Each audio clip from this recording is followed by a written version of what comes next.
नमस्कार. होळीनिमित्त आज आपण मौसूद अशी पुरणपोळी बनवणार आहोत। या अगोदर पण चॅनलवरती मी पुरणपोळीची डिटेल्ड रेसिपी शेअर केलेली आहे। त्या रेसिपीमध्ये मी खूप साऱ्या टिप्स तुम्हाला सांगितलेल्या आहेत, तर जाऊन नक्की पहा, त्या तुम्हाला नक्कीच उपयोगी पडतील। तर आजच्या रेसिपीमध्ये आपण मैद्याचा कुठेही वापर केलेला नाही। तर रेसिपीला सुरुवात करण्या अगोदर जर का तुम्ही चॅनलवरती नवीन असाल तर चॅनलला नक्की सबस्क्राइब करा। तर पोळी बनवण्यासाठी इथं मी 200 ग्रॅम इतकी हरभरा डाळ घेतली आहे। डाळ आपल्याला स्वच्छ धुवून घ्यायची आहे। स्वच्छ धुवून घेतल्यानंतर आता डाळ मी कुकरला लावणार आहे। तर 1 कप डाळीसाठी मी 5 पट इतकं पाणी घेतलं आहे। तुम्ही चौपट घेतलं तरीही चालेल। तर मला कटाच्या आमटीसाठी येळवणी लागतंय, त्यासाठी मी जास्त पाणी घेतलं आहे। तर आता यामध्ये थोडीशी हळद घालायची आहे, थोडंसं तेल घालायचं आहे। तेल घातल्यामुळे डाळ छान मौसूद अशी शिजते। तर आता या कुकरच्या मी 5 ते 6 शिट्ट्या करून घेणार आहे। तर तुमच्या कुकरला किती शिट्ट्या लागतात त्यानुसार शिट्ट्या करून घ्या। तर आता कणिक मळायला घेणार आहोत। तर इथं मी 2 वाट्या इतकं गव्हाचं पीठ घेतलं आहे। तर आता 1 कप डाळ जर तुम्ही घेतली तर त्यासाठी 2 कप गव्हाचं पीठ तुम्हाला घ्यायचं आहे। तर मी इथं थोडंसं जास्त गव्हाचं पीठ घेतलं आहे। यामध्ये थोडंसं मीठ घालायचं आहे व थोडीशी हळद।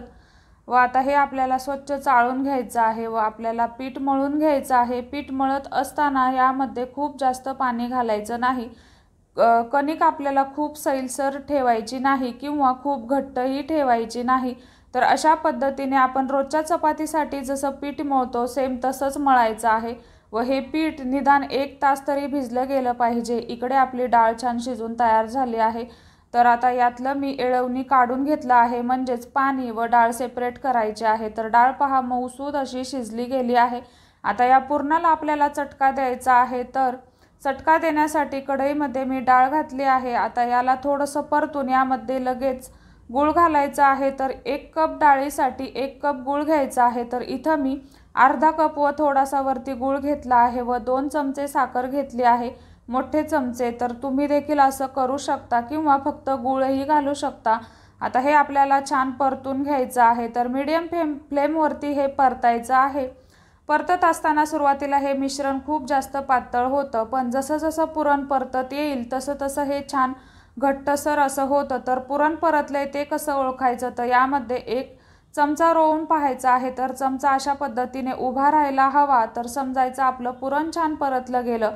आता यामध्ये थोडीशी इलायची घालायची आहे। गॅस मी बंद केलेला आहे व थोडंसं जायफळ घालायचं आहे।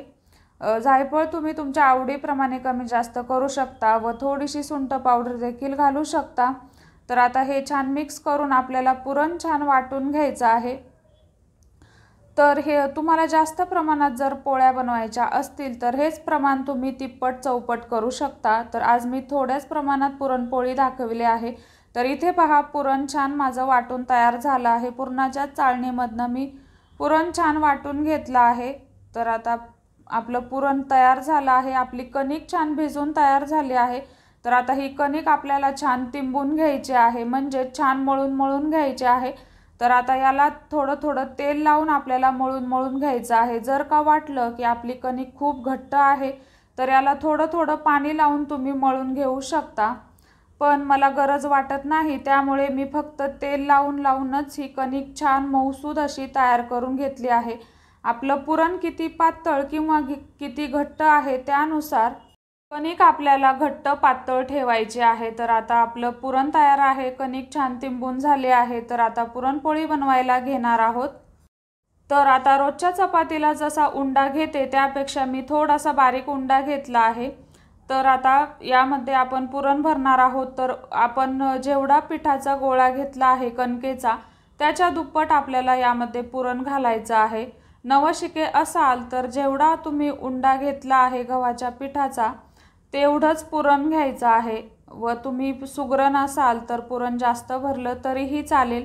आता हा उंडा आपल्याला छान बंद करून घ्यायचा आहे व यातलं पीठ खूप जास्त काढायचं नाही, उरलेलं पीठ तिथंच लावून घ्यायचं आहे। आता गव्हाचं पीठच घेतलं आहे, तुम्ही हवं तर तांदळाचं पीठ पोळी लाटण्यासाठी घेऊ शकता। आता याला सगळ्यात अगोदर थोडंसं थापून घ्यायचं आहे भाकरीप्रमाणे व नंतर पोळी लाटायला घ्यायची आहे। लाटण्याला पण आपल्याला थोडंसं पीठ लावून घ्यायचं आहे व आता ही पोळी आपल्याला छान लाटून घ्यायची आहे। पोळी लाटत असताना खूप जोर लावून लाटायची नाही, हलक्या हाताने लाटून घ्यायची आहे। जर का खूप जोर लावून लाटली तर खाली पुरणपोळी पुरण बाहेर येऊन चिकटू शकते पोळपाटाला। तर अशा पद्धतीने आपल्याला पुरणपोळी लाटून घ्यायची आहे। पुरणपोळी लाटत असताना सगळ्यात अगोदर मध्यभागी लाटायची व शेवटी कडेने लाटायची आहे। तर तयार झाली पुरणपोळी। आता भाजायला घेऊ। तर तव्याला सगळ्यात अगोदर तेल लावलं होतं, नंतरच यावरती आपल्याला पुरणपोळी घालायची आहे व सगळ्यात अगोदर ती आपल्याला हाताने पलटी करायची आहे व नंतरच आपल्याला उलथण्याचा वापर करायचा आहे। तर आता पोळी छान फुगली आहे।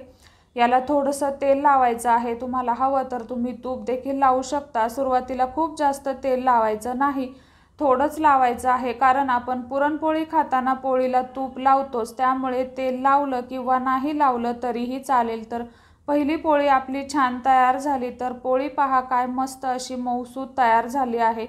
पुरणपोळी नेहमी मऊसूद अशीच तयार व्हायला हवी। बऱ्याच वेळा पुरणपोळी तयार करताना आपण गव्हाचं पिठी खूप जास्त लावतो लाटताना, तर खूप जास्त लावायची नाही, त्यामुळे पुरणपोळी कडक होऊ शकते। तर अशाच पद्धतीने आपण सगळ्या पुरणपोळ्या तयार करून घेणार आहोत। पुरणपोळी तयार करताना आपल्याला पोळी भाजताना हाय फ्लेमवरती भाजायची आहे, बारीक गॅसवरती किंवा मीडियम फ्लेमवरती पोळी भाजायची नाही। जर का तुम्ही असं केलं तर पुरणपोळी कडक होऊ शकते, म्हणजेच तिचं वरचं आवरण कडक होऊ शकतं। तर इथे पहा आपली दुसरीही पोळी छान तयार झाली। तर कशी वाटली तुम्हाला आजची रेसिपी? पोळी पहा काय मऊसूद अशी तयार झाली आहे। रेसिपी आवडल्यास लाईक करा व शेअर देखील करा व चॅनलवरती नवीन असाल तर चॅनलला नक्की सबस्क्राईब करा व आजची दाखवलेली पुरणपोळीची रेसिपी नक्की ट्राय करा। धन्यवाद।